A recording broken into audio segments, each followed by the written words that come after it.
छत्रपती संभाजीनगरमध्ये काल संजय राऊत यांनी नरेंद्र मोदी आणि मुख्यमंत्री एकनाथ शिंदे यांच्यावर जहरी टीका केली आहे। त्याला प्रत्युत्तर देताना संजय शिरसाट यांनी संजय राऊत यांना आम्ही जास्त महत्त्व देत नाही असं सांगत संजय राऊतांकडे स्वाभिमान नावाची गोष्ट राहिली नसून लवकरच राऊतांची बोलती बंद करू अशी टीका संजय शिरसाट यांनी केली आहे।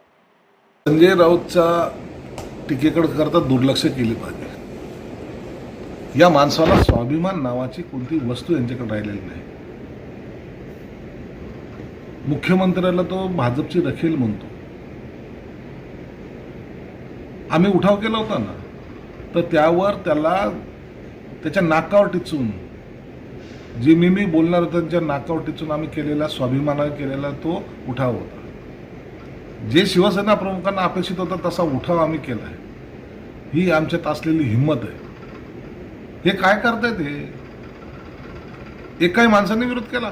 आम्ही पोस्टमार्टम करू, आम्ही असं त्याच्या डेड बॉड्या मुंबईत आल्यानंतर त्याचं पोस्टमार्टम करू असे म्हणणारे हे लोक खरे तर हे आता मग मला तोंडात आमचं जीव घसरते। हे भडवेगिरी करायला लागले आणि आता यांनी ही भडवेगिरीची लाईन जी सुरू केलेली आहे ना, यामुळे हे बोलत आहेत आणि हे सर्वसामान्य शिवसैनिकाला किंवा महाराष्ट्राच्या जनतेला पसंत नाही। ही संस्कृती महाराष्ट्राची नाही।